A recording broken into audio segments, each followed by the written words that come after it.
Bismillahirrahmanirrahim. Assalamualaikum warahmatullahi wabarakatuh. Alhamdulillahirabbil alamin. Rabbi shrah li sadri wa yassir li amri wahlul 'uqdatam min lisani yafqahu qawli. Amma ba'du. Alhamdulillah, pada kesempatan kali ini saya akan membahas mengenai salah satu kaidah fikih, yakni al-ijtihadu la yunqadu bil ijtihad, yang insya Allah akan saya bahas secara singkat, jelas, dan padat. Selamat menyimak.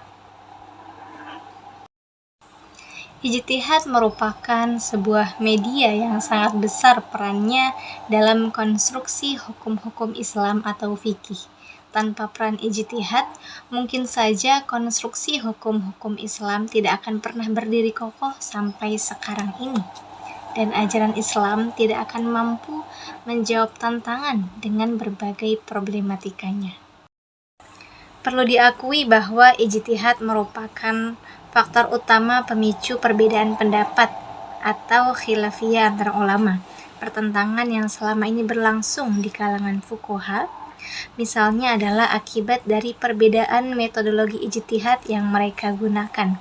Tapi justru dari sanalah khazanah keilmuan Islam terlihat begitu kaya dan anggun di tengah polemik intelektual yang variatif dan semarak. Sekiranya pembukaan mengenai pengertian ijtihad sudah cukup, sekarang saatnya kita masuk pada pembahasan kaidah, yakni kaidah al-ijtihadu la yunqadu bil ijtihad, yang artinya suatu ijtihad tidak bisa dibatalkan dengan ijtihad yang lain, baik dari satu orang maupun dari orang yang berbeda. Dasar dari kaidah ini adalah ijma' para ulama. Ijma' ini diriwayatkan oleh Imam Ibnu Sobab. Beliau menceritakan bahwa pada suatu masa Sayyidina Abu Bakar As-Siddiq menghukumi sebuah permasalahan. Namun, cara Sayyidina Abu Bakar As-Siddiq itu berbeda dengan cara Sayyidina Umar bin Khattab. Jadi, mereka sedang berada pada permasalahan yang sama, namun cara penyelesaian yang berbeda. Maka ijtihad atau solusi yang diterapkan oleh Sayyidina Abu Bakar itu tidak bisa dibatalkan oleh Sayyidina Umar, karena mengingat kaidah yang sedang kita bahas, al-ijtihadu la yunqadu bil ijtihad, bahwa suatu ijtihad tidak bisa dibatalkan dengan ijtihad yang lain. Kenapa bisa seperti itu? Dilansir oleh Imam Suyuti dalam kitab Ashbah wan Nadhair, beliau menjelaskan ada dua alasan yang dijelaskannya sebagai berikut. Berikut dua alasan yang dikemukakan oleh Imam Suyuti dalam kitab Ashbah wan Nadhair. Yang pertama, bahwa ijtihad yang kedua tidak lebih kuat daripada ijtihad yang pertama. Artinya, ijtihad yang kedua itu bersifat lemah.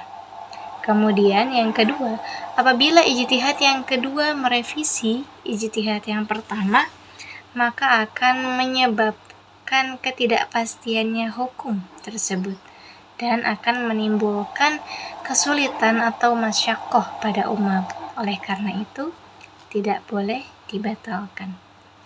Melihat dari konsep kaidah ini, bahwa produk hukum yang dihasilkan dari ijtihad dinilai memiliki kekuatan hukum yang bersifat konstan atau teguh. Sekali hukum itu terbangun atas landasan ijtihad, maka tidak akan dapat digusur oleh ijtihad yang baru. Contoh kasus yang pertama, ada seseorang yang hendak melakukan sholat zuhur, tapi ia tidak tahu arah kiblat.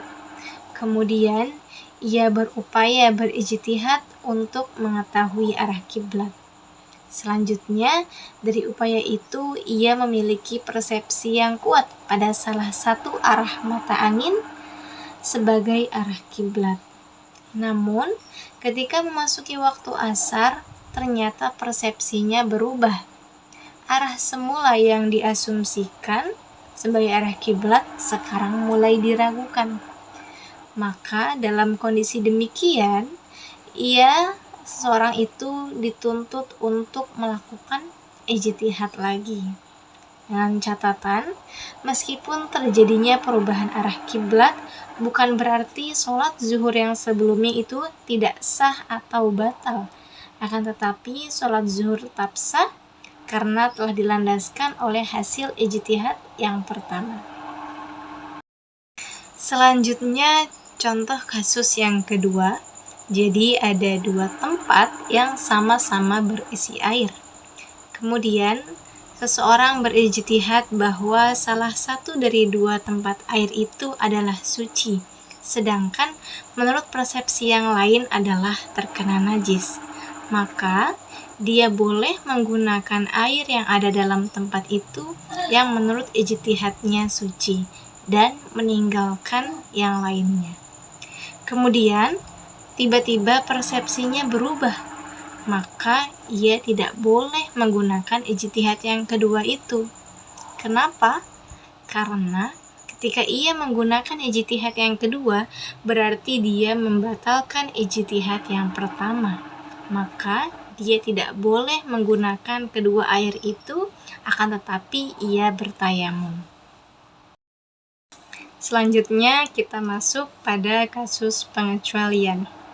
Kasus pengecualian yang pertama, yakni pada suatu negara ada seorang presiden yang mana ia menetapkan, jadi contohnya di sini adalah tanah. Jadi presiden itu menetapkan bahwa tanah ini milik hak swasta atau milik orang tertentu.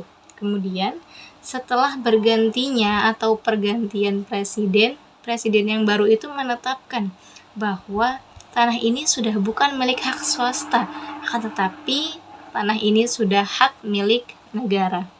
Maka pada kasus seperti ini tidak berlakulah kaidah al-ijtihadu la yunqadu bil ijtihad. Selanjutnya kasus pengecualian yang kedua, yakni ada seseorang yang menetapkan harga benda sekian rupiah. Kemudian ternyata dari penetapan harga itu didapati bahwa ternyata harganya lebih tinggi atau lebih rendah dari harga aslinya. Maka penetapan ini dinyatakan batal. Contohnya, pada perusahaan pabrik menetapkan bahwa harga barang adalah 5.000. Kemudian orang tersebut memberikan harga sebesar 9.000 rupiah. Maka orang yang menetapkan harga 9.000 rupiah itu dinyatakan batal. Contoh ini berasal dari nas kitab, bisa dicek dalam kitab Asybah wan Nadhair. Alhamdulillahirabbil alamin. Terima kasih kepada teman-teman yang sudah menyimak sampai akhir. Semoga apa yang kami sampaikan dapat bermanfaat untuk semua. Unzur maqala wala tanzur man qala. Jangan lupa like, comment, and subscribe ya. Wassalamualaikum warahmatullahi wabarakatuh.